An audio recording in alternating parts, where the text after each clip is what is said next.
Upon entering the maid's room, the millionaire froze at the sight of a painting on the wall. The same one his beloved painted before disappearing 25 years ago.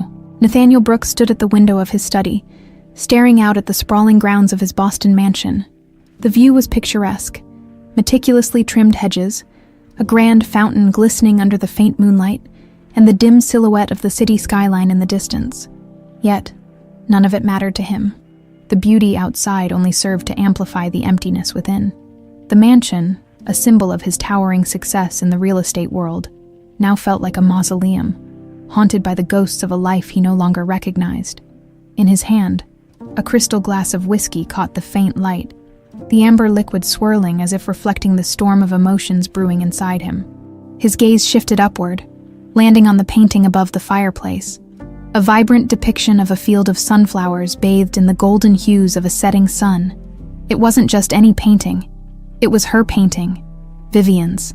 His chest tightened, the familiar ache spreading through him as he studied the intricate strokes of her brush. The painting had been her last creation before she vanished. 25 years ago, she'd poured her heart into it, just as she'd poured her love into him.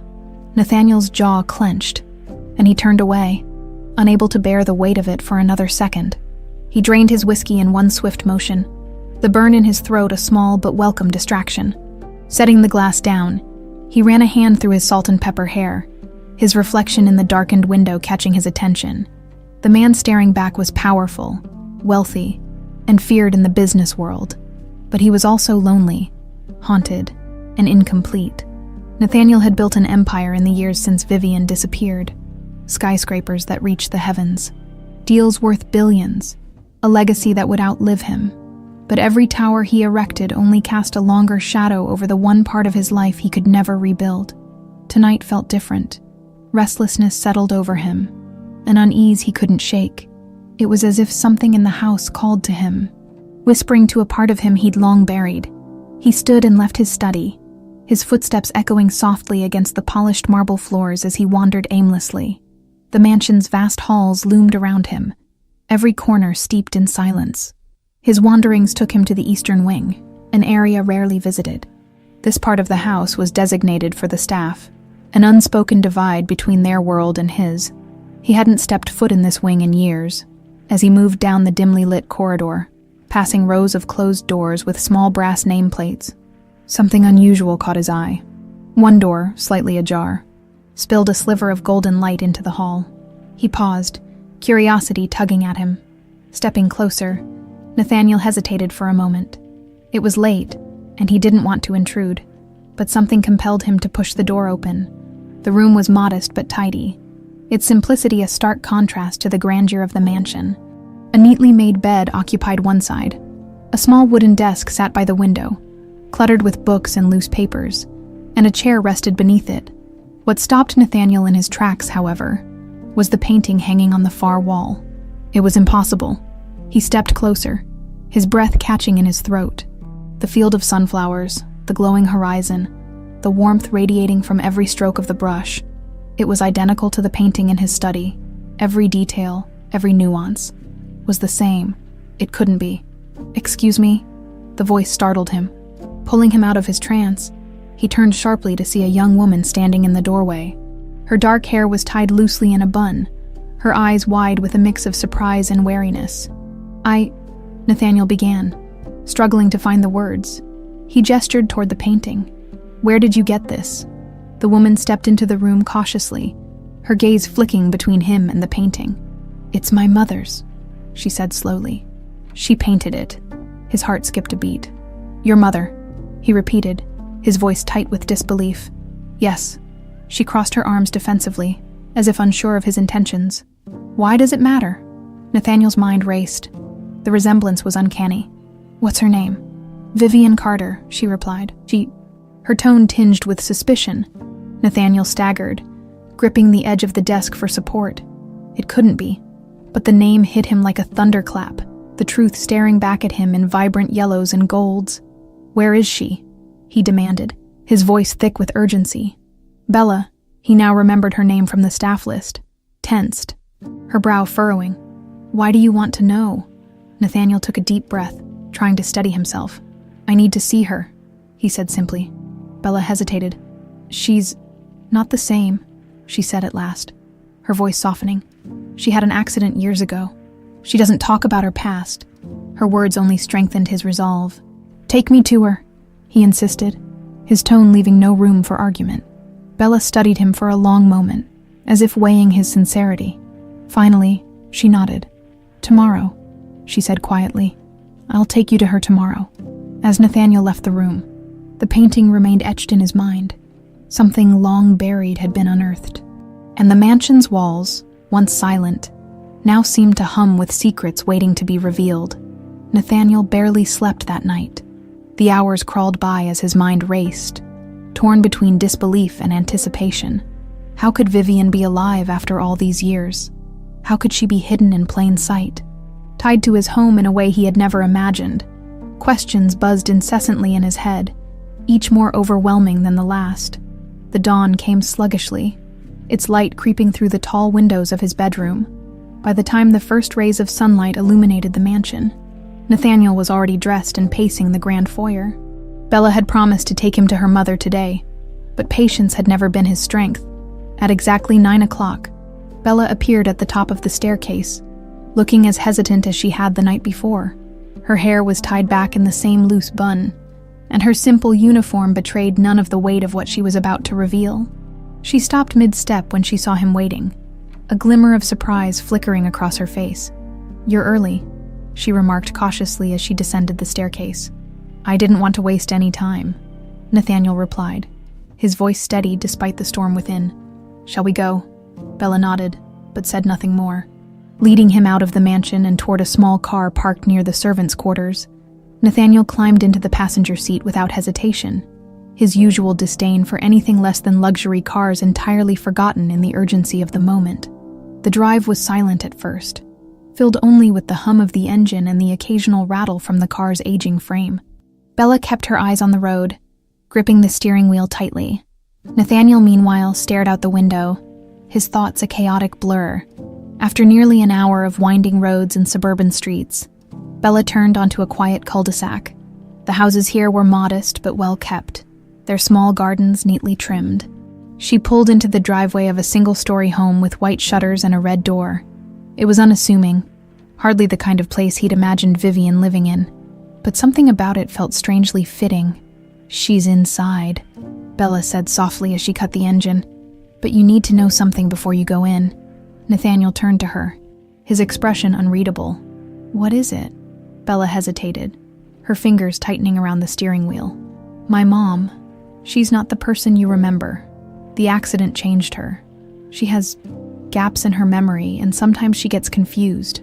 I don't want you to go in there expecting—" "I'm not expecting anything," Nathaniel interrupted, though his voice betrayed a flicker of unease. "I just need to see her." Bella studied him for a moment longer before nodding. Without another word, she opened the car door and stepped out. Nathaniel followed, his pulse quickening with each step toward the red door. Bella knocked twice, a rhythmic pattern that spoke of habit, before pushing it open. "Mom," she called out as they stepped inside. The house was cozy but cluttered, filled with an eclectic mix of furniture and knickknacks. The smell of lavender lingered in the air, mingling with the faint aroma of coffee. On the far side of the room, a woman sat in an armchair by the window. Her back to them, she was painting, her brush moving slowly across the canvas. Nathaniel's heart leapt into his throat as Bella led him closer. The woman's hair, streaked with silver, was pulled into a low braid that fell over her shoulder. She wore a simple cardigan, its sleeves pushed up to reveal slender arms dusted with paint. "Mom," Bella said again, her voice soft but insistent. The woman paused, her brush hovering midair, and turned to look at them. Nathaniel froze. It was her. It was Vivian, for a moment. The years melted away, and he saw the woman he had loved. The vibrant eyes, the delicate features, the quiet strength that had always drawn him to her. But then reality set in. Her gaze was unfamiliar, distant, as if she were looking at strangers. "Bella, who's this?" Vivian asked, her voice gentle but wary. Bella hesitated, glancing at Nathaniel before responding. "This is Nathaniel, Mom. I knew a Nathaniel once," Vivian interrupted, her brow furrowing as she set her brush down. She looked at him more closely, her head tilting slightly to one side. But that was a long time ago. Nathaniel's throat tightened. "Vivian," he said, taking a cautious step forward. "It's me." Her eyes darted to Bella, then back to him, confusion clouding her expression. I don't understand," she murmured. Her hands trembling slightly, Nathaniel knelt beside her chair, his voice breaking. "You don't remember me, do you?" Vivian shook her head slowly, her eyes filling with tears. "I remember pieces, faces, moments, but they're like fragments of a dream I can't hold on to." Bella stepped forward, placing a comforting hand on her mother's shoulder. "It's okay, Mom," she said softly. But it wasn't okay. Not for Nathaniel. Seeing Vivian like this, alive but unreachable, was both a blessing and a cruel twist of fate. He had spent years mourning her, and now here she was, a ghost of the woman he had loved. As he sat there, grappling with the weight of the moment, one thing became clear. This was just the beginning. If Vivian couldn't remember, then he would uncover the truth for both of them, no matter what it took. The ride back to the mansion was a blur for Nathaniel. His mind replayed the encounter with Vivian over and over, each moment cutting deeper into the fragile hope he had carried for so long. She was alive. That much was undeniable. But the woman he had found wasn't the same Vivian he had lost. Her fragmented memory, her hesitation, the way her gaze seemed to slide past him as if he were just another stranger. It was both heartbreaking and infuriating. When Bella pulled into the mansion's driveway, she killed the engine and sat in silence for a moment before turning to Nathaniel. "Are you okay?" she asked hesitantly. Nathaniel didn't answer right away. His hands rested on his lap, clenched tightly as if trying to hold himself together. Finally, he spoke, his voice low and measured. "Thank you for taking me to her." Bella's expression softened, but there was still a trace of unease in her eyes.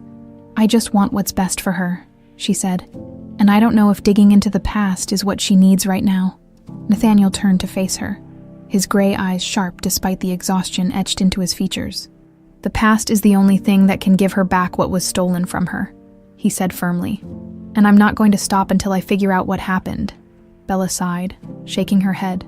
"Just don't push her too hard. She's been through enough already."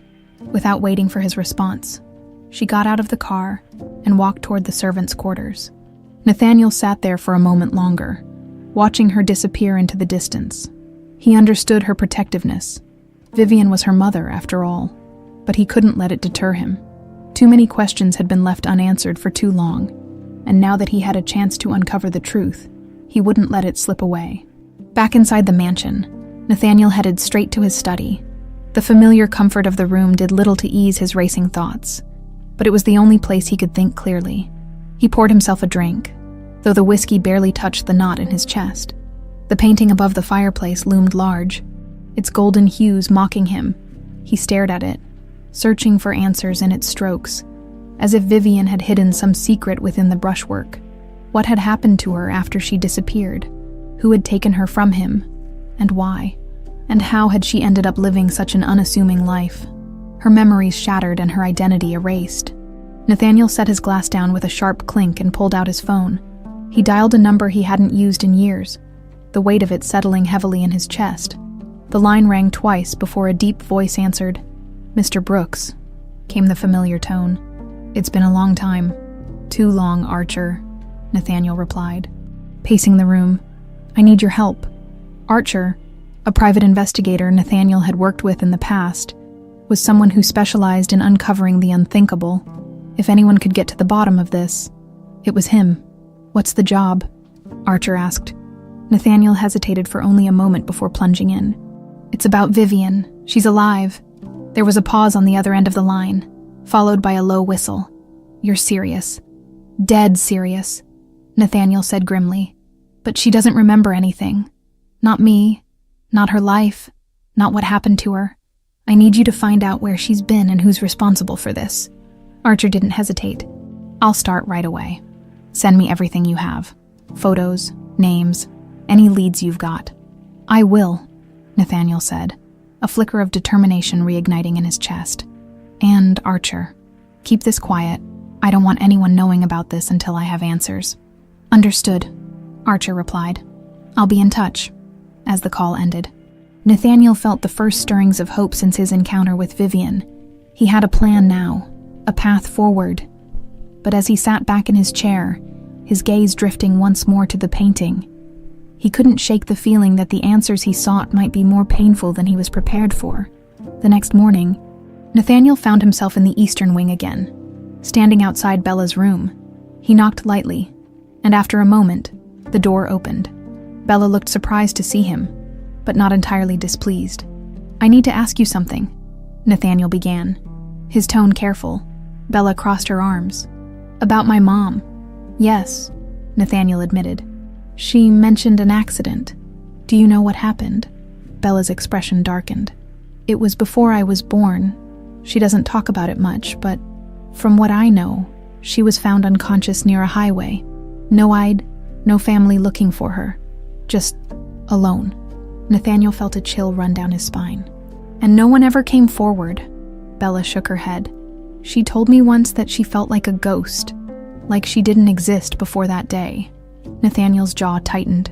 "I'm going to fix this," he said, more to himself than to Bella. "She deserves to know the truth." Bella hesitated before speaking again. "If you care about her as much as you say you do, then don't just focus on the past. Be here for her now."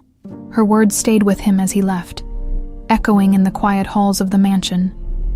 But no matter how much Bella wanted him to focus on the present, Nathaniel knew that the answers lay in the shadows of the past. The following days were a whirlwind of emotion for Nathaniel. Each time he thought about Vivian, alive but so changed, a mix of relief and sorrow washed over him. He avoided Bella for the most part, not out of rudeness, but because he needed time to process everything. Her words lingered in his mind. Don't just focus on the past. Be here for her now. But how could he? The present felt like a hollow echo of the life he had once imagined with Vivian. He had to know why she disappeared, why she was taken from him, and why her memories were locked away like some cruel joke. Archer worked quickly, sending Nathaniel daily updates on his investigation.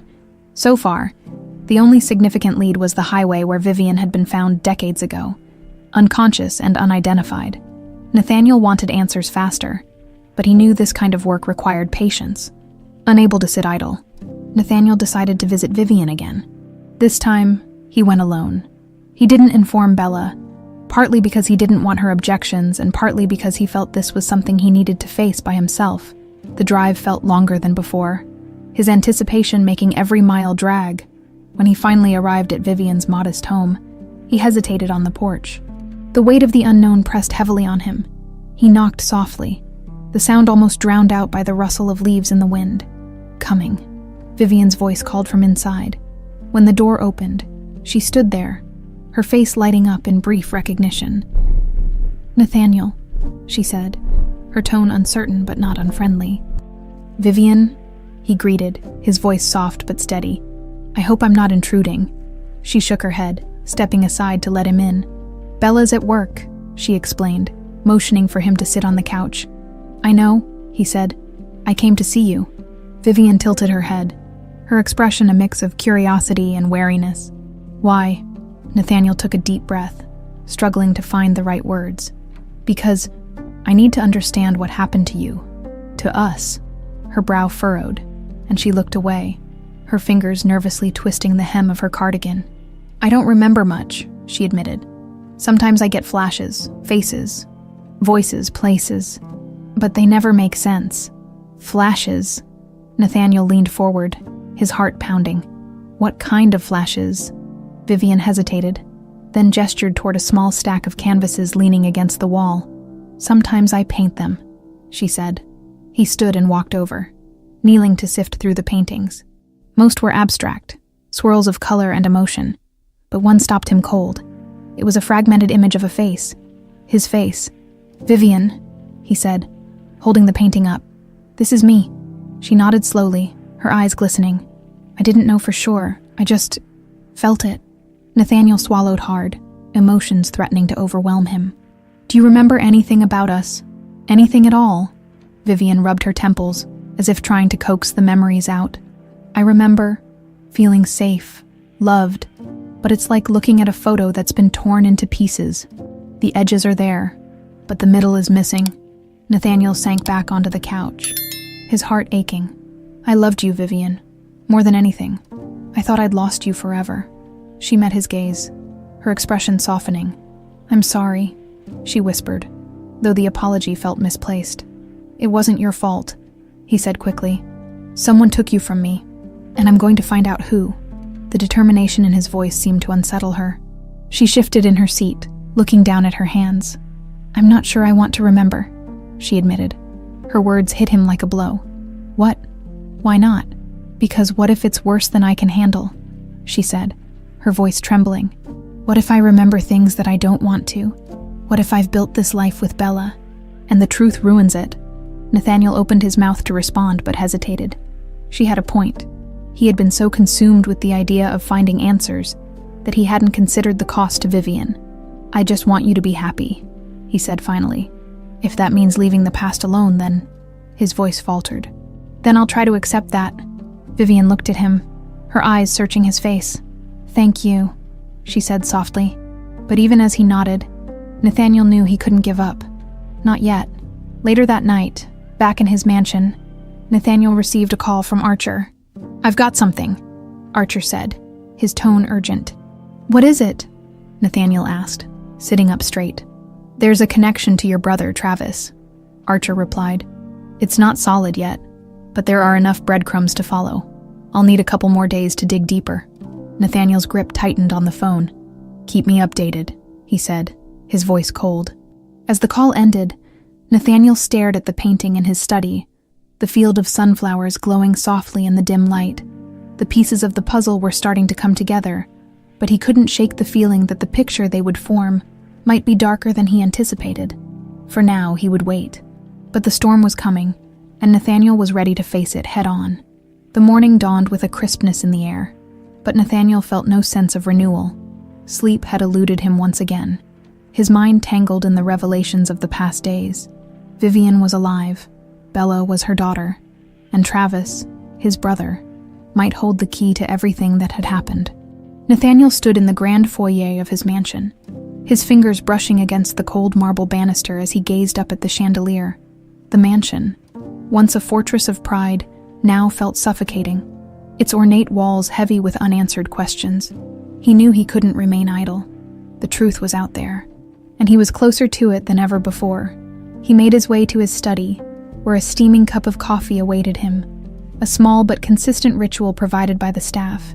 The painting of the sunflower field loomed above the fireplace, a constant reminder of what had been lost and what might still be reclaimed. As he sipped the coffee, his phone buzzed on the desk, its vibration cutting through the silence. Archer's name flashed on the screen. Archer, Nathaniel said, his voice tight with expectation.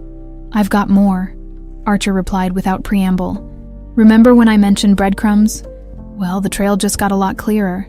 Nathaniel leaned forward in his chair, his pulse quickening. Go on.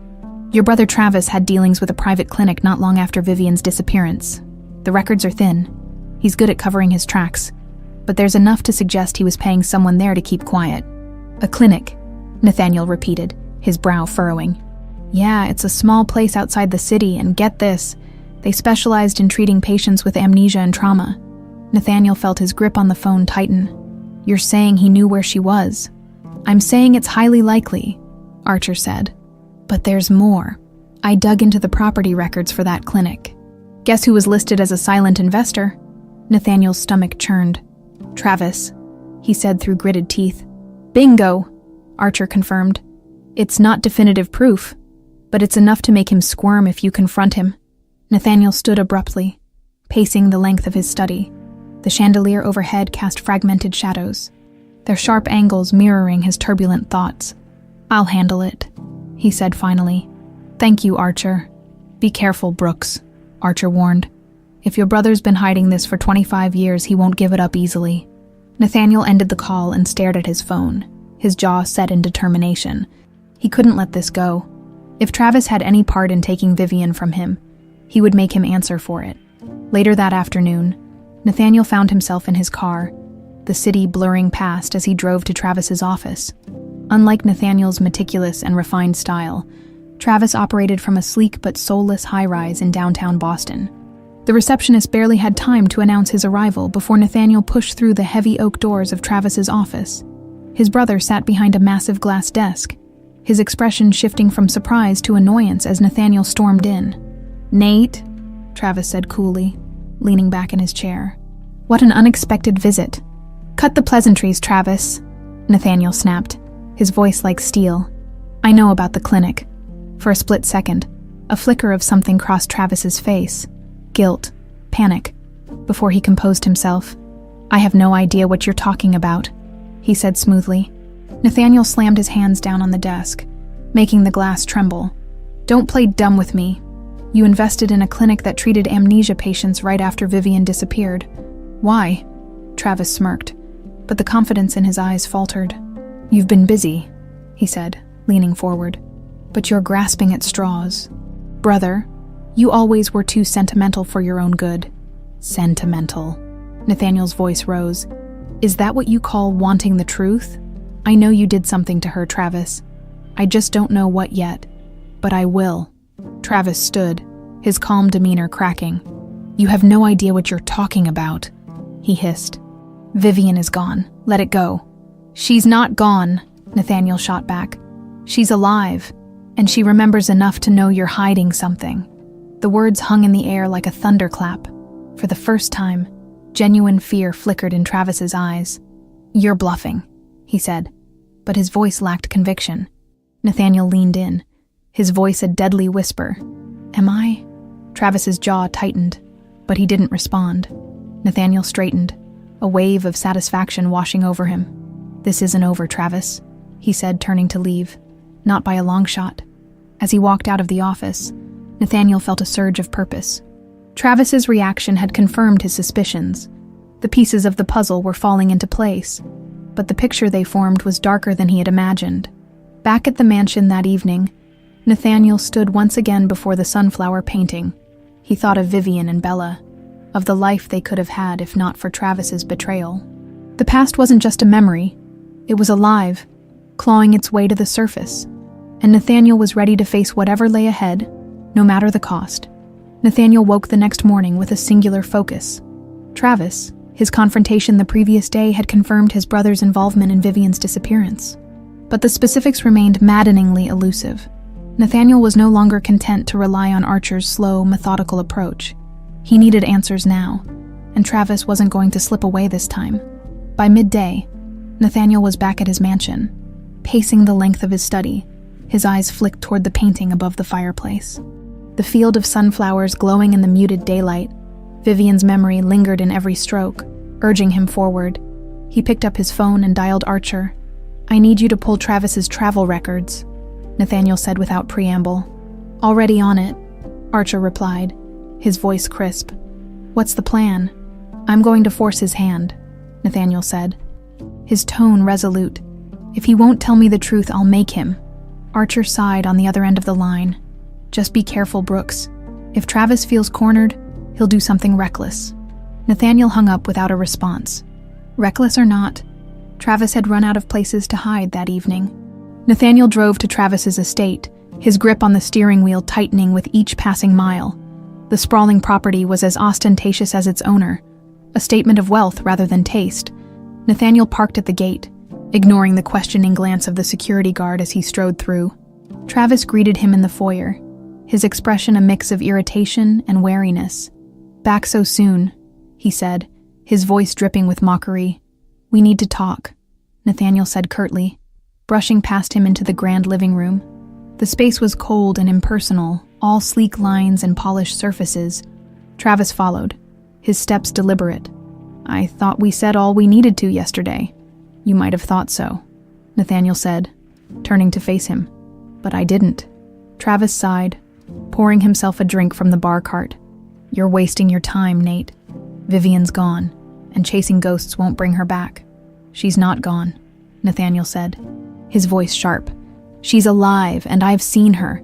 The only ghost here is you, haunted by whatever you did to her." Travis froze, the glass halfway to his lips. For a fleeting moment, genuine panic crossed his face before he masked it with a forced laugh. "You're delusional," he said, setting the glass down. "Do you even hear yourself?"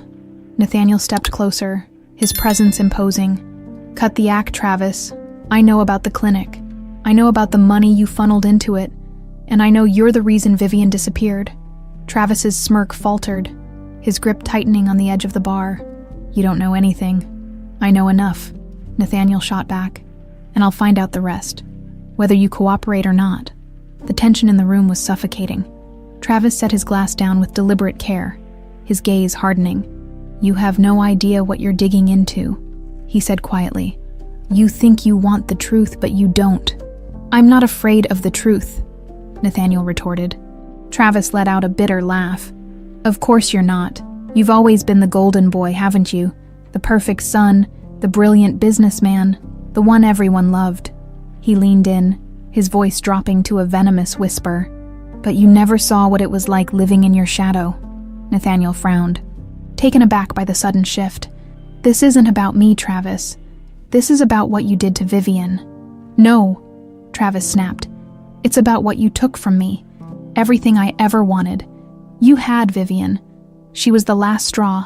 She loved you. And there was no room for anyone else. Not even me." Nathaniel's blood ran cold as the pieces began to fit together. "You did this out of jealousy."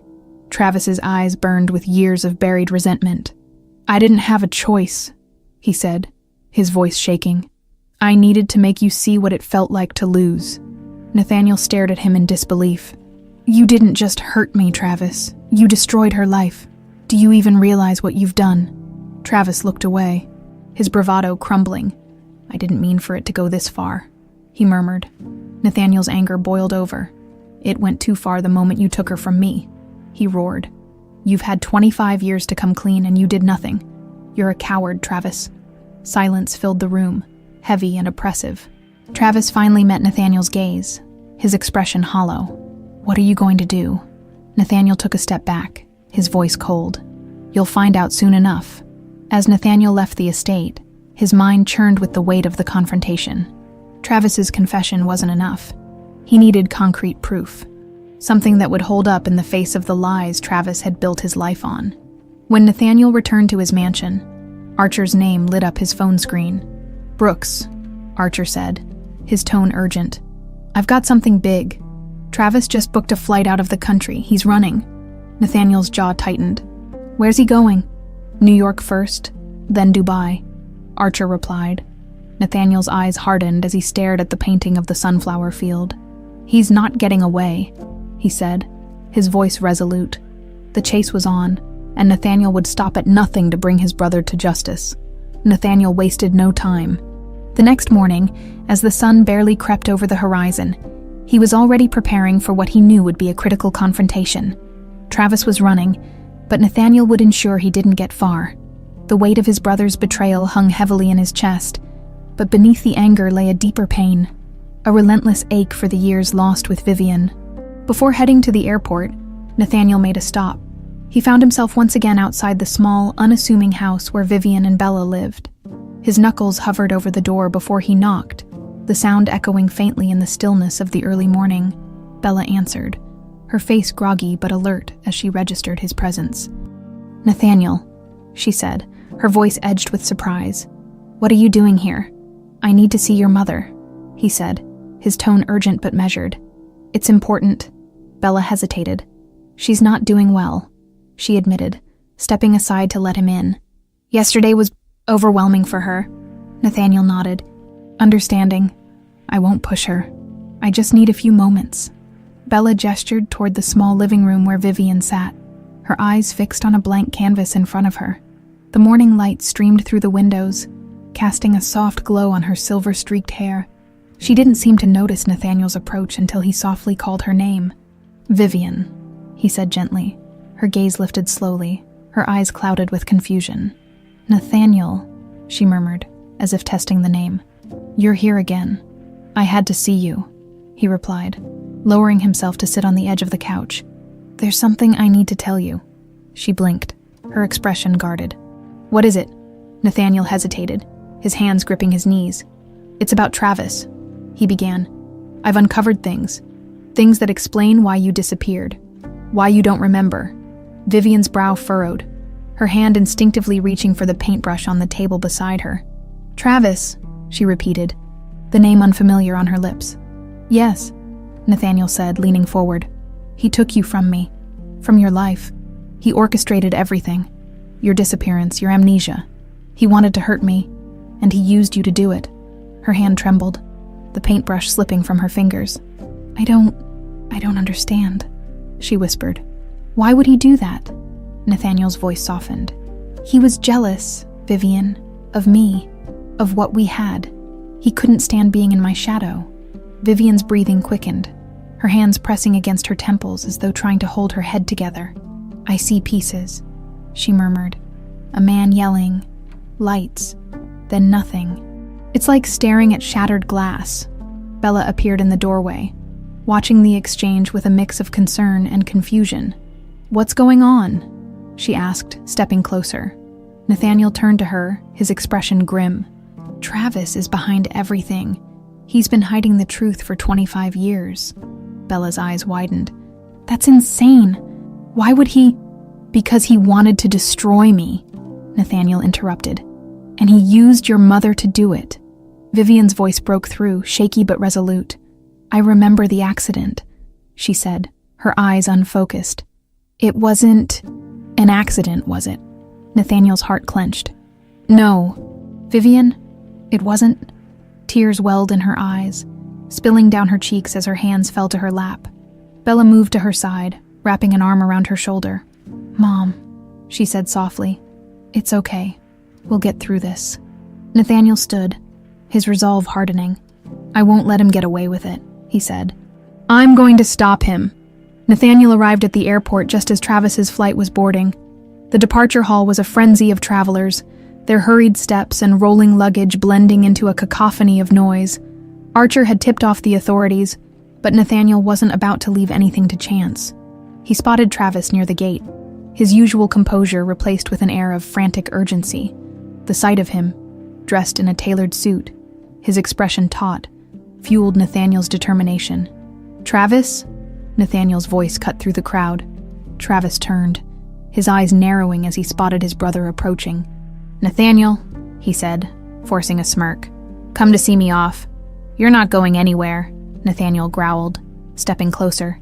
"It's over," Travis chuckled, though the sound lacked conviction. "You don't have anything on me," he said. "All you've got are suspicions and old grudges." Nathaniel leaned in, his voice low and menacing.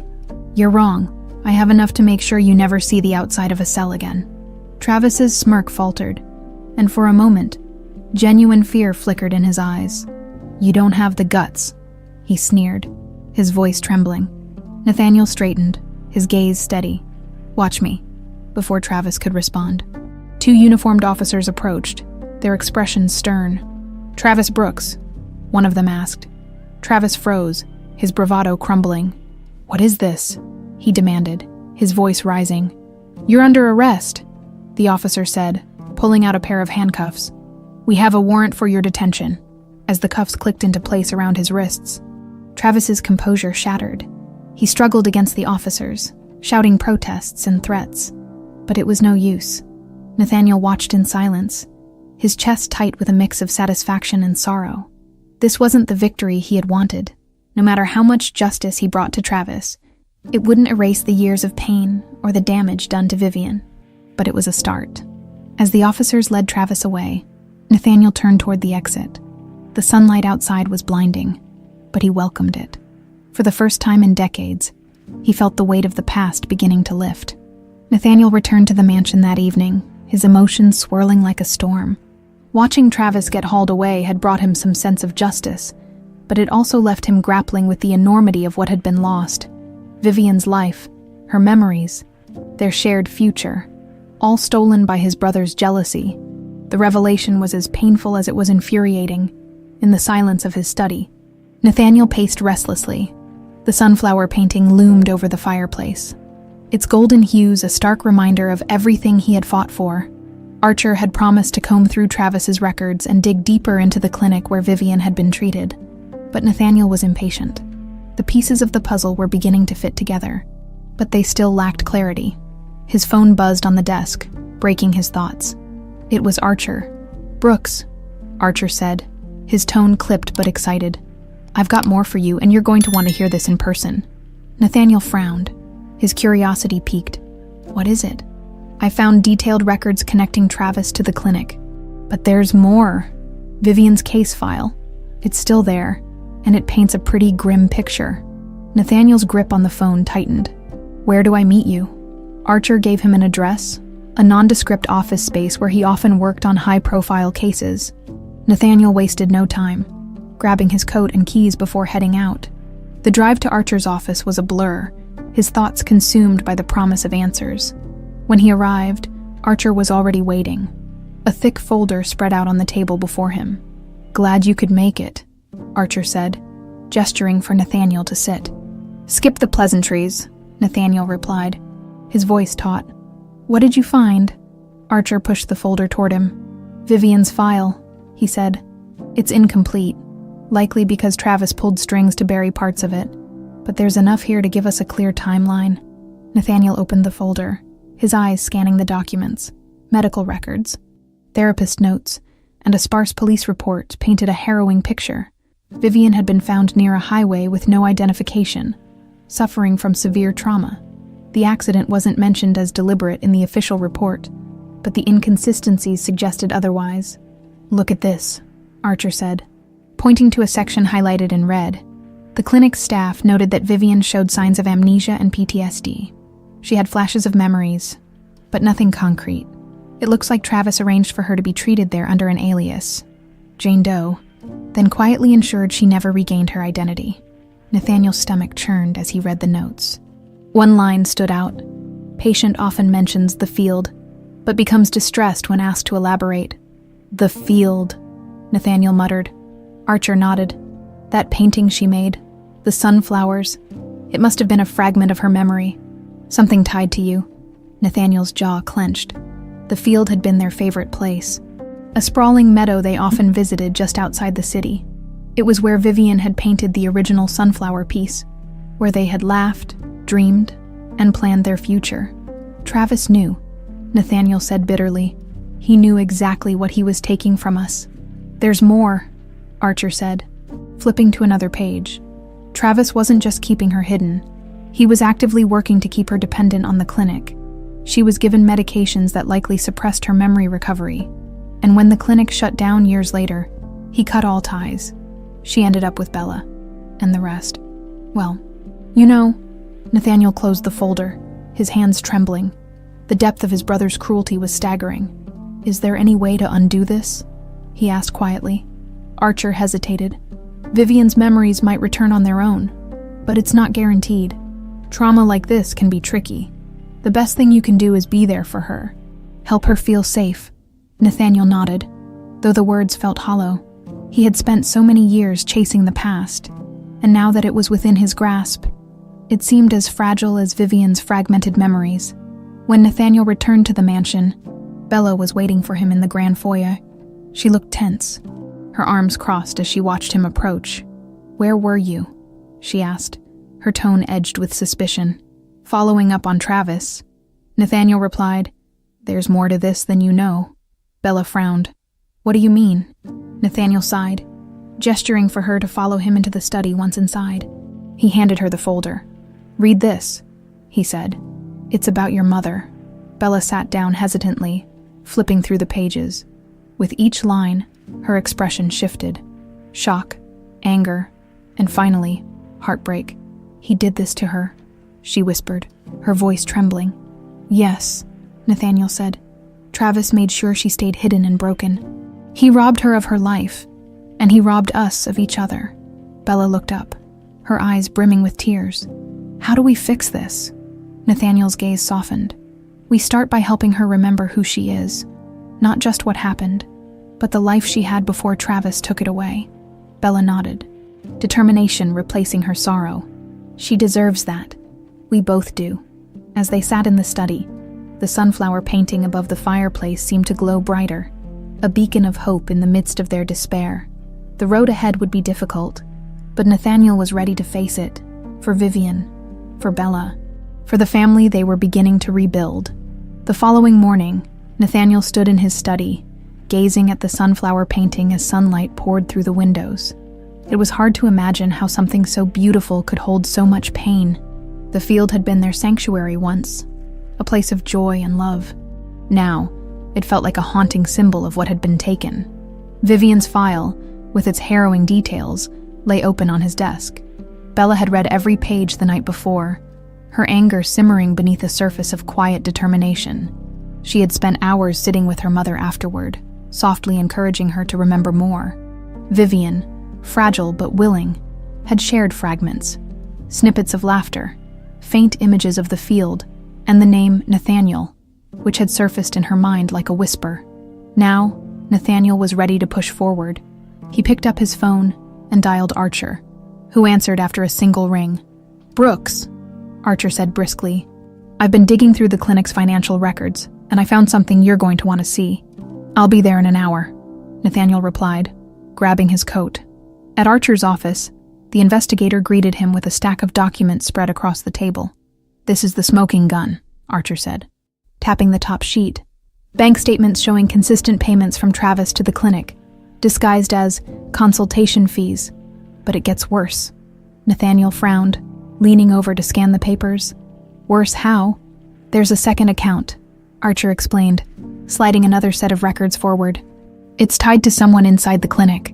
A doctor, Dr. Caldwell. He was the one overseeing Vivian's case. It looks like Travis paid him off directly to keep her sedated and isolated." Nathaniel's jaw clenched, his hands tightening into fists. "So Travis didn't just abandon her there, he ensured she stayed dependent and broken." "Exactly," Archer confirmed. "And Caldwell is still practicing, though not at the same clinic. If anyone can fill in the gaps, it's him." Nathaniel straightened, his resolve hardening. "Where is he now?" "Small practice just outside Boston," Archer replied. "I can arrange a meeting if you want." "Do it," Nathaniel said firmly. Later that afternoon, Nathaniel walked into Dr. Caldwell's modest office. The building was unassuming, tucked between a pharmacy and a deli, with a faded sign that read Caldwell Family Practice.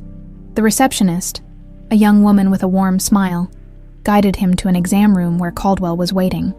The doctor was an older man, his graying hair and tired eyes giving him a weary but authoritative presence. "Mr. Brooks," Caldwell said as Nathaniel entered. "I wasn't expecting you." Nathaniel didn't bother with pleasantries. "You treated Vivian Carter," he said bluntly. "Under the name Jane Doe." Caldwell stiffened, his eyes narrowing. "That was a long time ago," he replied cautiously.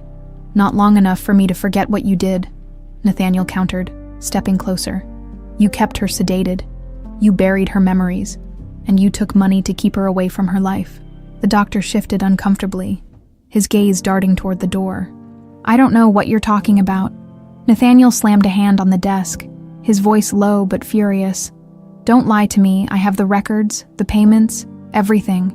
If you want me to bring the law into this, I will, or you can start talking now." Caldwell's shoulders slumped, the fight draining from him. "I didn't have a choice," he said quietly. "Your brother, Travis.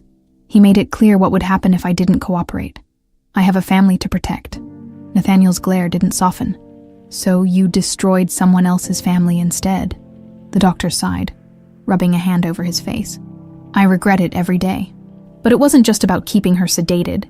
Travis wanted her memories wiped completely. He ordered us to use treatments, medications, hypnosis, to block any connection to her past. And the accident," Nathaniel pressed. "Did he cause it?" Caldwell hesitated, his expression conflicted. "I don't know for sure," he admitted. "But I do know that the timing was suspicious. She was found near a highway, with no ID, just days after Travis first contacted the clinic. It was as if someone wanted her to disappear without a trace." Nathaniel's chest tightened, the weight of Caldwell's words sinking in. "Why didn't you stop it?" he asked, his voice thick with emotion. "I tried," Caldwell said, his voice breaking. "I tried to help her recover, to rebuild her identity. But every time I made progress, Travis intervened. He made sure she stayed broken." Nathaniel stood in silence, his hands trembling with a mix of rage and sorrow. Caldwell's confession added another layer to the nightmare Travis had orchestrated, but it also gave him something he hadn't had before: clarity, As Nathaniel turned to leave, Caldwell called after him, "If she's still alive, there's a chance her memories can come back, but she'll need time and support." Nathaniel nodded without looking back. When he returned to the mansion, Bella was waiting for him again, her expression tense. "What did you find?" she asked. Nathaniel recounted everything Caldwell had said, watching as Bella's face shifted from shock to anger. "So Travis didn't just ruin her life, he made sure she could never get it back," Bella said, her voice trembling with fury. Nathaniel placed a hand on her shoulder. "We're going to fix this," he said firmly. "For her, for us," Bella nodded, her resolve matching his. As the evening settled over the mansion, Nathaniel stood once more before the sunflower painting. The path forward was clearer now. Though it was far from easy, the truth was out, but the hardest part was yet to come. Helping Vivian remember who she was and reclaiming the life Travis had stolen. Nathaniel couldn't shake the feeling that the conversation with Dr. Caldwell had only scratched the surface of the truth, though he now understood how Vivian's memories had been suppressed and her life manipulated. There was still a lingering question. Why had Travis gone to such extreme lengths? Jealousy alone didn't feel like a sufficient motive for such a calculated and cruel scheme. In the days that followed, Nathaniel turned his attention to Vivian, spending as much time with her as she allowed. Their moments together were quiet and tentative. She would sit in her small living room, working on a canvas while he tried to engage her in light conversation. He avoided pressing her too hard about the past, heeding both Bella's warnings and Caldwell's advice. But every now and then, a fragment of recognition would slip through, a detail or a word that hinted at the life they once shared. One morning, Nathaniel arrived at Vivian's home to find Bella waiting for him on the porch. Her arms were crossed, her face troubled. "She had another episode last night," Bella said softly. "She woke up calling for someone. Nate." She didn't even realize she'd said it. Nathaniel's heart clenched. It wasn't the first time he'd heard her call his name in fleeting moments, but each instance brought a mix of hope and heartbreak. Did she remember anything else? Bella shook her head. "No, but she's been more restless lately. I think she's starting to feel the cracks in the wall." He nodded, glancing toward the door. "I need to see her." Bella opened the door without hesitation, leading him inside. Vivian was sitting by the window, the morning light casting a soft glow on her as she worked on another painting. This one wasn't a sunflower field, but something else entirely. A fragmented image of a man and a child standing beneath a tree. The scene was incomplete, the faces blurred and undefined, but it was hauntingly familiar. "Vivian," Nathaniel said gently as he approached. She looked up, her expression brightening slightly. "Nathaniel," she said, her voice steady. "You came?" "Of course," he replied, sitting in the chair beside her. "What are you working on?" She hesitated, glancing at the canvas. "I'm not sure. It feels like something important, but I can't put it together." He studied the painting, his mind racing. The figure of the man. It was him. He was certain of it. And the child. Could it be Vivian? He began carefully. "Do you remember anything about this scene? Anything at all?" Her brow furrowed, her fingers tightening around the paintbrush. "I don't know," she murmured. "It's like a dream I can't hold on to. It slips away the moment I reach for it." Nathaniel leaned closer, his voice soft but insistent. "What if it's not a dream? What if it's a memory?" Vivian's eyes darted to his, a flicker of something, fear, hope, passing through them. "A memory," she echoed. "Yes," he said, his heart pounding. "Vivian, do you remember the field, the sunflowers? Do you remember the life we had together?" Her hands trembled, the paintbrush slipping from her grasp. I don't know," she whispered, tears brimming in her eyes. "I feel like I should, but it's all broken." Nathaniel reached for her hand, his voice steady. "It's okay," he said. "We'll piece it together, one step at a time." Bella watched from the doorway, her arms crossed tightly as if to hold herself together. For the first time, she saw something in her mother she hadn't seen in years, a spark of determination. That evening, Nathaniel returned to the mansion, his mind swirling with questions about the painting and its significance. He retreated to his study, the sunflower painting above the fireplace seeming to glow in the flickering firelight. The fragmented image Vivian had painted lingered in his thoughts, and with it came a gnawing suspicion. He pulled out his phone and called Archer. "I need you to dig deeper," he said as soon as the line connected. "Vivian's painting. It's showing something I can't explain. A man and a child. I need to know if there's more to this than we've uncovered." Archer's voice was calm but curious. "You think there's another layer to this?" "I don't know what to think," Nathaniel admitted, "but something feels off, and I can't ignore it. I'll see what I can find," Archer promised. "Give me a day or two." The next morning, Nathaniel received a call that sent his heart racing. It was Archer, and his tone was uncharacteristically serious. "Nate, you're not going to believe this," Archer said, "but I found something buried in the clinic's records. Something that didn't make sense at first." "What is it?" Nathaniel demanded. "There's a birth certificate," Archer said, his voice steady, "for a child born while Vivian was at the clinic.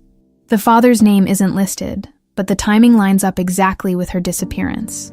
Nathaniel froze, his breath catching in his throat. "A child," he repeated, the word barely audible.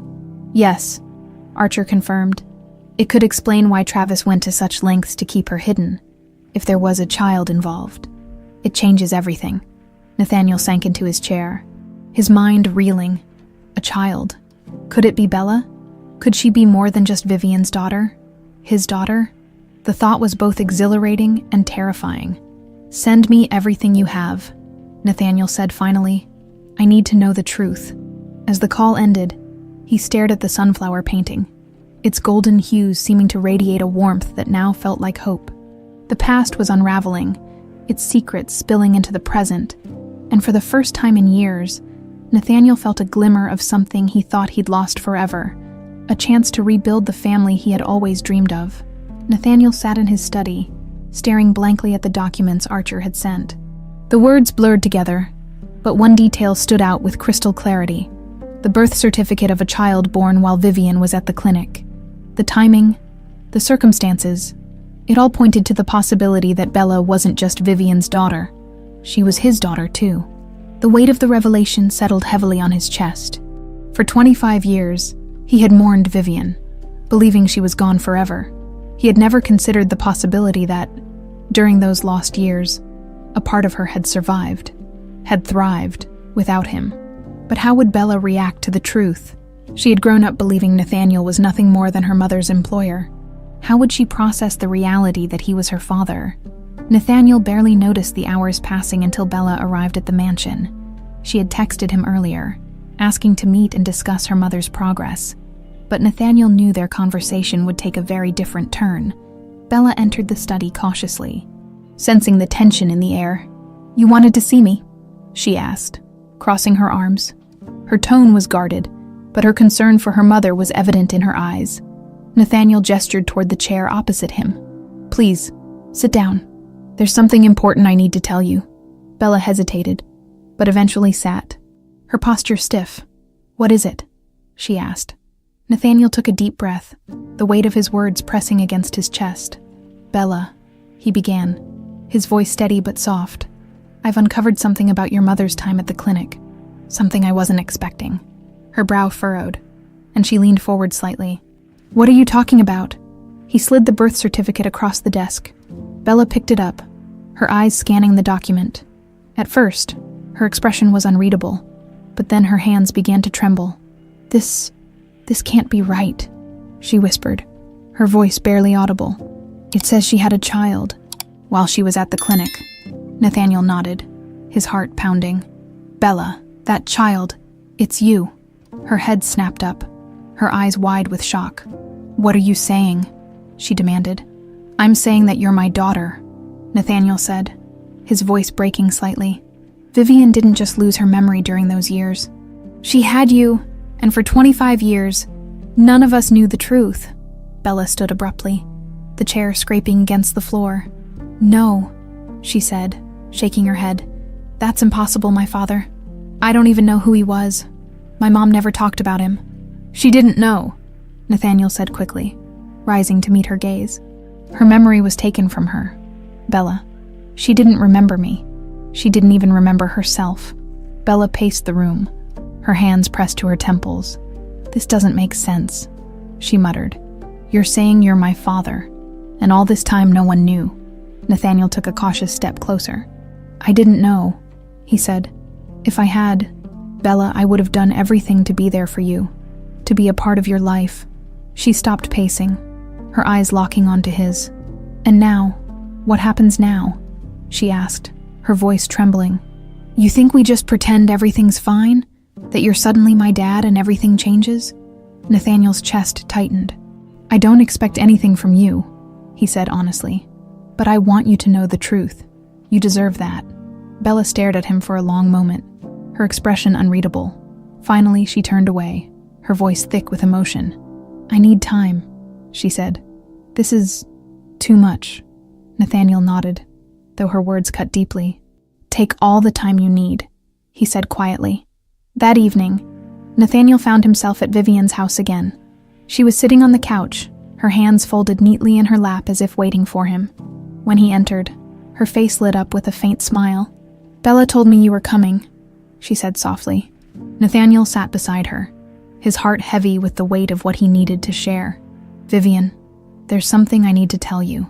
Something about Bella." Vivian's smile faded, her brow furrowing. "What is it?" He reached for her hand, his voice steady but gentle. "She's our daughter," he said. "She was born while you were at the clinic." Vivian's eyes widened, her breath catching in her throat. "Our daughter," she whispered. Nathaniel nodded, squeezing her hand. "I didn't know. None of us did, but it's true." Tears filled Vivian's eyes, spilling down her cheeks as she processed his words. "I always felt like there was something missing," she said. "A connection I couldn't explain. And now, it makes sense." Nathaniel placed a comforting hand on her shoulder. "We'll figure this out together," he said. "As a family." Vivian's gaze softened, and for the first time in years, a small flicker of hope shone in her eyes. "Thank you," she said, her voice trembling, "for never giving up on us." That night, Nathaniel returned to the mansion, exhausted but determined. The truth was out, but the journey was far from over. Rebuilding a family fractured by betrayal, and time would be no easy task. But for the first time in years, Nathaniel felt a glimmer of peace. He stood before the sunflower painting, its golden hues bathed in moonlight, and silently vowed to make things right. For Vivian, for Bella, and for the life they were finally reclaiming together. The days that followed were a blur of emotion and uncertainty. Bella, overwhelmed by the revelation that Nathaniel was her father, kept her distance. She spent most of her time caring for Vivian, whose fragile state required constant attention. Nathaniel gave Bella the space she needed, but remained steadfast in his resolve to rebuild their fractured family. Meanwhile, Archer's investigation continued to uncover damning details about Travis's actions. With each new piece of evidence, Nathaniel's anger simmered. Though Travis was in custody, the scope of his betrayal seemed endless. His jealousy had destroyed lives, and Nathaniel wouldn't rest until his brother was held accountable for every bit of it. It was late one evening when Nathaniel received a call from Archer. The urgency in his tone was palpable. "We've got a problem," Archer said without preamble. Nathaniel sat up in his chair. "What kind of problem?" "Travis is trying to make a deal," Archer replied. "He's offering information in exchange for reduced charges. He's claiming there's more to the story, something he hasn't revealed yet." Nathaniel's grip tightened on the phone. "What is he offering?"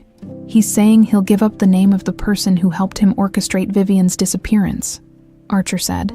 "But here's the kicker. He's also threatening to run if the deal falls through. My sources tell me he's already making plans." Nathaniel's jaw clenched. "He's not going anywhere. Not this time." "I figured you'd say that," Archer said. "I'll send you the details. We need to move fast."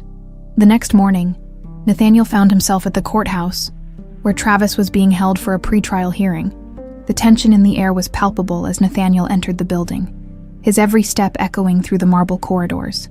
In the courtroom, Travis sat at the defendant's table, his expression smug. Despite the circumstances, he met Nathaniel's gaze with a smirk, his eyes gleaming with defiance as the hearing proceeded. It became clear that Travis's legal team was angling for a plea deal. They painted him as a misguided man who had made poor choices, downplaying the gravity of his actions. Nathaniel's blood boiled as he listened to their arguments, but he forced himself to remain calm when the judge announced a recess. Nathaniel approached Travis, his presence towering over his seated brother. "You think this is a game?" Nathaniel hissed. Travis's smirk widened. "It's always been a game, Nate, and you're finally losing." Nathaniel leaned in, his voice low and menacing. "You won't get away with this. Not this time." Travis's smirk faltered for a split second before he regained his composure. "We'll see about that," he said. Hours later, Nathaniel received word from Archer that confirmed his worst fears. Travis had bribed a guard and was planning to escape that night. The plan was simple but bold. Use the chaos of a routine prisoner transfer to slip away unnoticed. Nathaniel acted quickly. He called in every favor he could, enlisting law enforcement to intercept Travis before he could execute his plan. As the night unfolded, Nathaniel's mansion buzzed with activity. Archer worked from a secure line, coordinating the operation with precision. "Are we ready?" Nathaniel asked, pacing his study. "Almost," Archer replied. "We've got officers in place at every checkpoint. If he tries to run, we'll have him." The attempted escape played out like a scene from a thriller. Travis, confident in his ability to manipulate the system, made his move during the prisoner transfer. For a brief moment, it seemed his plan might work. He slipped out of the transport vehicle and into a waiting car. But Nathaniel's team was ready. As the car sped away, law enforcement vehicles swarmed the area, cutting off every possible route. Travis's escape ended in dramatic fashion. With his car boxed in on a narrow street, Nathaniel arrived at the scene moments later, as Travis was pulled from the vehicle. His face was a mask of rage and desperation. He thrashed against the officers holding him, shouting accusations and threats. "This isn't over, Nate," Travis bellowed as he was dragged toward a waiting police car. "You'll regret this." Nathaniel stood watching, his expression unreadable. "It's over for you," he said quietly, turning away as the car door slammed shut. Back at the mansion, Nathaniel sank into his study chair, exhaustion washing over him. The attempted escape had been thwarted, but the weight of the ordeal still pressed heavily on his shoulders. Bella entered the study cautiously, her expression a mix of concern and hesitation. "I heard about what happened," she said softly. Nathaniel nodded, gesturing for her to sit. "It's done," he said. "Travis won't hurt anyone again." Bella sat across from him, her hands clasped tightly in her lap.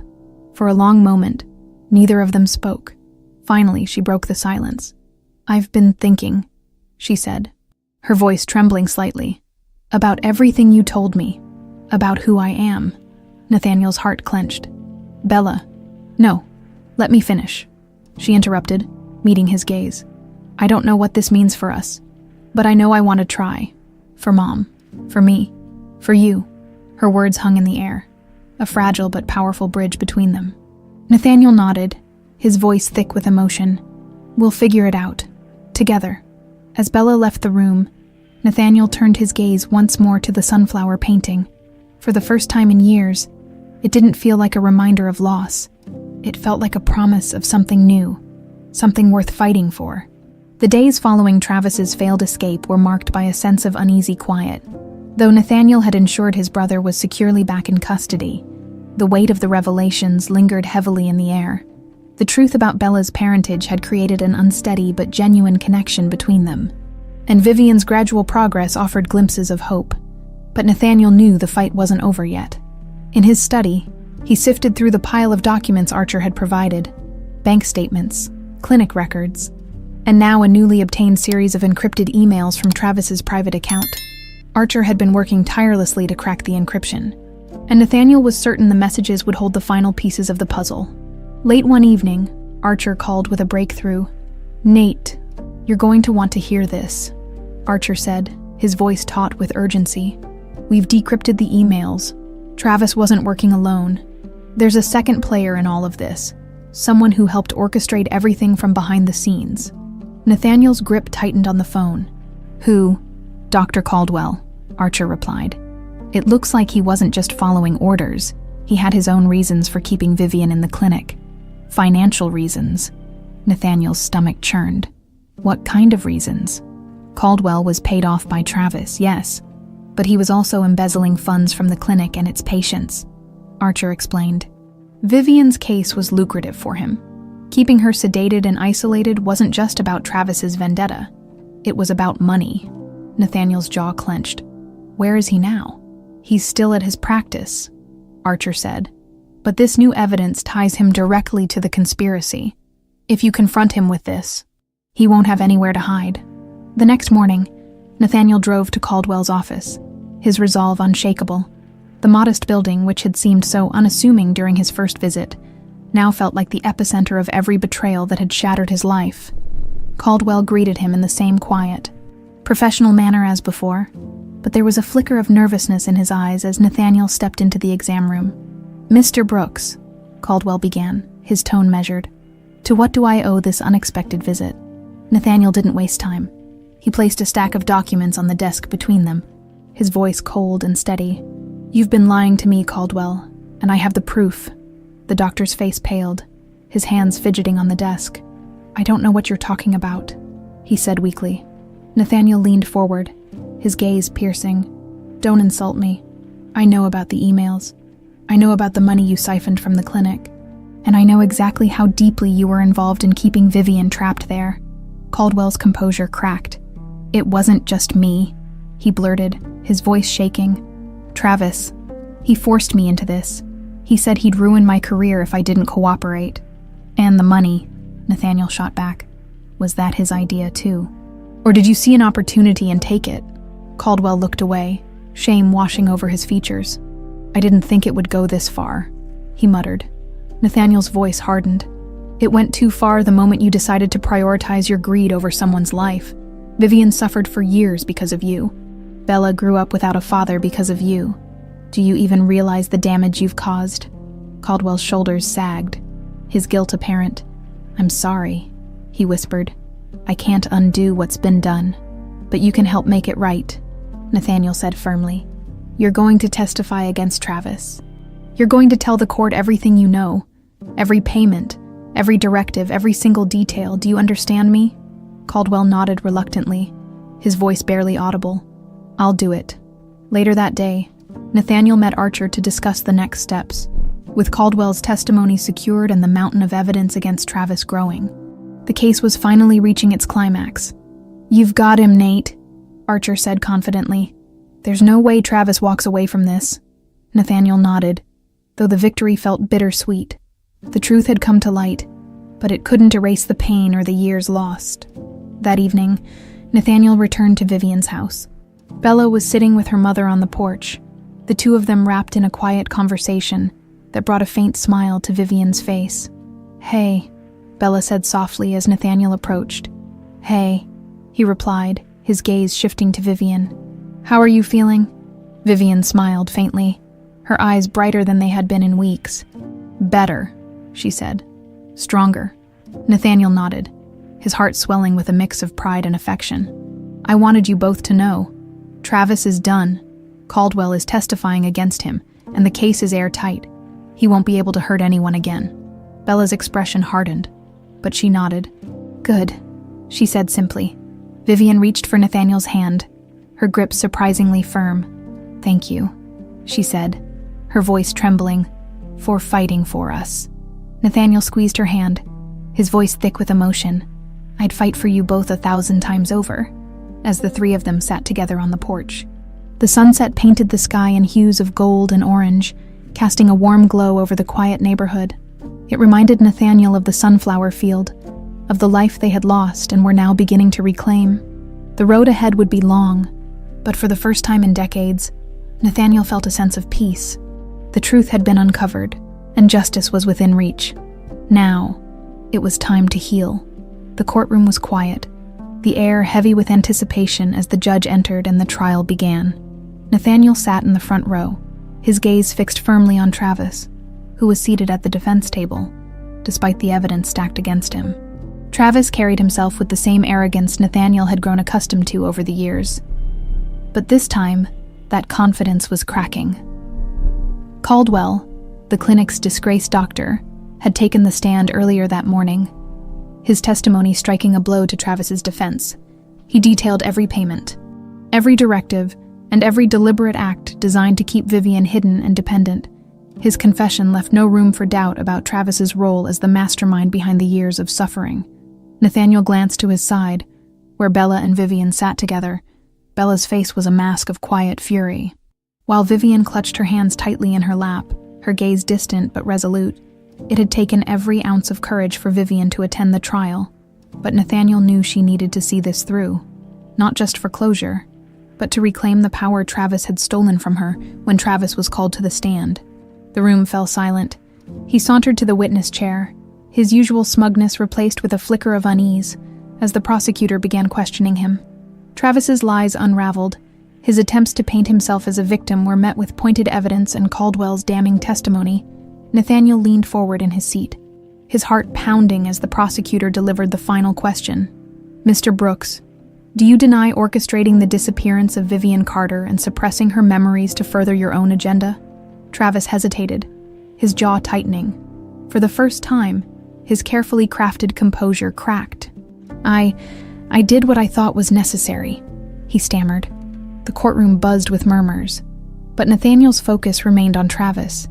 The admission, though veiled in justification, was enough to seal his fate. After the trial ended, the family gathered back at the mansion. The house, which once felt suffocating, now carried a different energy, a sense of renewal and possibility. Nathaniel had insisted that Vivian and Bella stay with him temporarily, offering them a place to heal and rebuild. Bella, though hesitant at first, eventually agreed. Vivian, still fragile but determined, welcomed the chance to reconnect with Nathaniel. That evening, Nathaniel found himself in the garden, standing by the fountain as twilight settled over the estate. The sound of footsteps drew his attention, and he turned to see Bella approaching. "Mind if I join you?" she asked. Nathaniel shook his head, gesturing to the bench beside him. They sat in comfortable silence for a moment before Bella spoke. "I've been thinking about everything," she said, her voice quiet but steady. "About you, about Mom, about what we've been through." Nathaniel waited, sensing she wasn't finished. "I didn't know what to think when you told me you were my father," Bella continued. "It felt surreal, like my whole life had been flipped upside down." He nodded, his chest tightening. "I can only imagine," he said softly. "I never wanted to overwhelm you." Bella smiled faintly. "You didn't, not really. I just needed time to process it, and now..." She paused, meeting his gaze. "I think I'm ready to try, to figure out what this means for us." Nathaniel felt a wave of relief wash over him. "I'd like that," he said sincerely. "More than anything." Bella's smile widened, the tension between them easing slightly. "You're not what I expected in a father," she admitted. "But maybe that's a good thing." Nathaniel chuckled, the sound warm and genuine. "I'll take it." Inside the mansion, Vivian stood in Nathaniel's study, her eyes fixed on the sunflower painting above the fireplace. She had seen it countless times over the years, but tonight, it felt different. It wasn't just a reminder of the past. It was a symbol of resilience, of love that had endured despite everything. Nathaniel entered the room quietly, his presence steady and comforting. "It's always been my favorite," he said, nodding toward the painting. Vivian turned to him, her expression soft. "Mine too," she said, even when I didn't remember why. Nathaniel crossed the room, stopping beside her. "You don't have to remember everything," he said gently. "What matters is that you're here now." Vivian smiled, tears glistening in her eyes. "Thank you," she whispered, "for never giving up on me." "I never could," Nathaniel replied, his voice filled with emotion. "You've always been my heart, Vivian, no matter how much time passed." They stood together in silence, the weight of the years finally lifting. For the first time, the mansion didn't feel like a monument to loss. It felt like a home, a place where healing could begin. That night, as the family gathered for dinner, laughter filled the dining room. Bella recounted a story from her childhood, drawing a genuine laugh from Vivian, whose face lit up with a joy Nathaniel hadn't seen in decades. The warmth of the moment was palpable, a stark contrast to the cold, quiet dinners Nathaniel had grown used to over the years. As the evening wore on, Nathaniel felt a sense of peace settle over him. The path ahead wouldn't be easy. There were still scars to mend, memories to uncover, and relationships to build. But for the first time in years, he felt like he wasn't alone in facing it. The sunflower painting hung above the fireplace, its golden hues glowing softly in the candlelight. It was no longer just a reminder of what had been lost. It was a beacon of hope, a testament to the resilience of love and the possibility of redemption for Nathaniel, Vivian, and Bella. This wasn't the end of their story. It was the beginning of something new, a chance to reclaim what had been stolen and build a future together, one step at a time. The morning sun filtered through the windows of the mansion's dining room, casting a golden glow over the table where Nathaniel, Vivian, and Bella sat. The air was lighter now, the silence no longer tense but filled with quiet anticipation. Over the past few weeks, they had begun to rebuild, step by careful step. Conversations grew longer, laughter came easier, and the echoes of the past began to fade. But there was still one lingering question, one final truth Nathaniel needed to uncover. Though Caldwell's testimony and Travis's trial had exposed much of the conspiracy, there were gaps in the story that remained unanswered. Most notably, the mystery surrounding Bella's birth and the events leading to Vivian's disappearance. Nathaniel looked across the table at Bella and Vivian, his resolve firm. "I think it's time we talked about the rest," he said gently. Vivian hesitated, her hand trembling slightly as she placed her coffee cup on the table. "The rest?" she asked, her voice barely above a whisper. "The missing pieces," Nathaniel replied. "Your memories are starting to return, but I want us to piece them together." Together. Bella looked between them, her expression a mix of curiosity and concern. "You think Mom remembers more than she said?" she asked. Nathaniel nodded. "I do. And if we work through it, we might finally understand everything." Vivian swallowed hard, her eyes flickering with uncertainty. "I'll try," she said softly. "I want to remember. I want to understand." They moved to the living room, where the sunflower painting hung like a silent witness to their conversation. Nathaniel brought out the files Archer had compiled, laying them on the coffee table. Vivian stared at the documents, her brow furrowing as she scanned the familiar names and dates. "Caldwell," she murmured, her voice tinged with unease. "I remember his face. He was kind at first, but then..." Her voice trailed off, her hands clutching the edge of the table. "Take your time," Nathaniel said gently. "What do you remember?" Vivian closed her eyes, her breathing shallow. "I was in a room. It was cold. They kept asking me questions, but I didn't understand why. I felt lost, like I didn't belong there." Bella reached for her mother's hand, squeezing it reassuringly. "It's okay, Mom. You're safe now." Vivian's eyes snapped open, a sudden clarity breaking through the haze. "The accident," she said, her voice trembling. "I wasn't alone." Nathaniel leaned forward, his heart pounding. "What do you mean?" "There was someone else in the car," Vivian continued, her eyes filling with tears. "A man. He was shouting, warning me about something. And then, the crash." Nathaniel's mind raced. "Do you remember who he was?" Vivian shook her head, frustration etched on her face. "No, but I think he was trying to help me. He said something about Travis, about not trusting him." Nathaniel exchanged a glance with Bella, their expressions mirrored in concern. The revelation added a new layer to the mystery. Who was the man? And how did he fit into Travis's scheme? Vivian suddenly reached for one of the files on the table, her hands trembling as she flipped through the pages. She stopped at a photo of the clinic, her finger hovering over the image of an older nurse standing beside Caldwell. "Her," Vivian said, her voice sharp. "She was there. She helped me." Nathaniel recognized the name beneath the photo. Evelyn Porter. According to Archer's notes, Evelyn had worked at the clinic for decades before retiring shortly after it shut down. "I'll find her," Nathaniel said, his voice steady. "If she helped you, she might know more." That afternoon, Archer tracked Evelyn down to a quiet retirement home on the outskirts of Boston.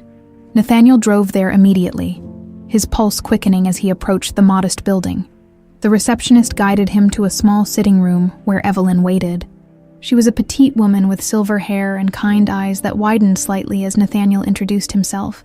"I remember Vivian," she said, her voice tinged with sadness. "She was one of the few patients I couldn't stop thinking about." Nathaniel leaned forward, his gaze intent. "Please, tell me everything you remember." Evelyn hesitated, as though choosing her words carefully. "She was brought to the clinic after the accident, but something about her case didn't sit right with me. She didn't seem like someone who belonged there. She was frightened, confused, but not broken. "What happened next?" Nathaniel asked. Evelyn sighed. Dr. Caldwell was the one who oversaw her treatment. He said she needed special care, but I knew it was more than that. There were times when she seemed to remember things, names, places, but every time she did, he'd increase her medication. It wasn't right. "Did you know about Travis's involvement?" Nathaniel pressed. Evelyn's expression darkened. "I suspected. There were phone calls, late-night visits.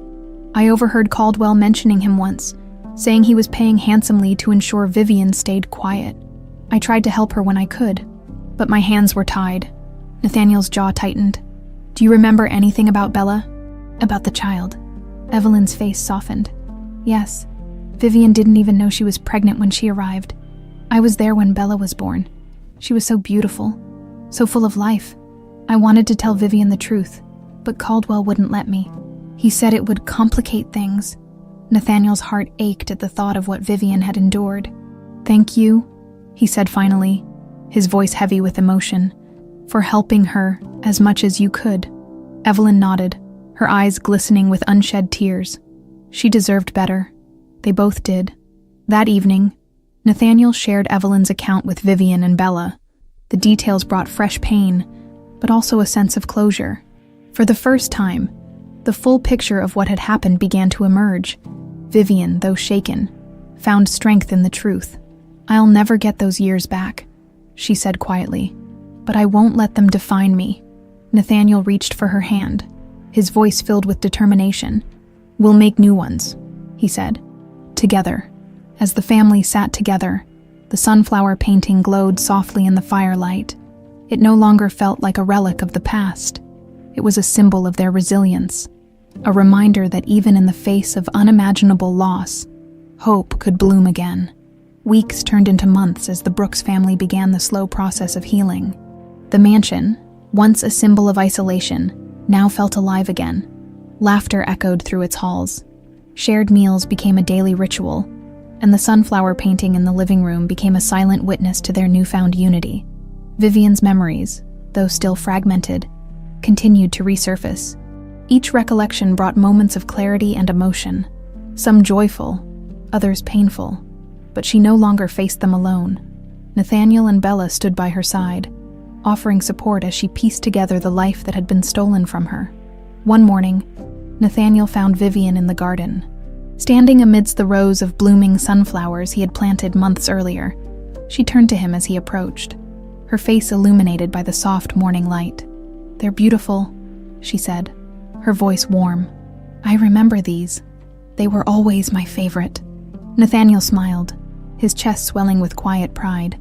"They were ours," he said, "a piece of the life we dreamed of." Vivian reached for his hand, her gaze steady. "And now we have a chance to dream again." In the weeks that followed, Nathaniel worked tirelessly to ensure both Vivian and Bella could move forward without the shadow of the past looming over them. Travis's trial ended with a conviction, his sentence ensuring he would spend the rest of his life behind bars. Justice, though bittersweet, gave the family a sense of closure. For Bella, the revelation of her parentage was no longer a source of confusion but a foundation for growth. She began to see Nathaniel not just as the man who had uncovered the truth, but as someone who genuinely wanted to be a father. Their bond grew stronger with each passing day, built on shared experiences and an unspoken understanding of the pain they had both endured. One evening, as the family gathered for dinner, Bella made an announcement that brought tears to Vivian's eyes.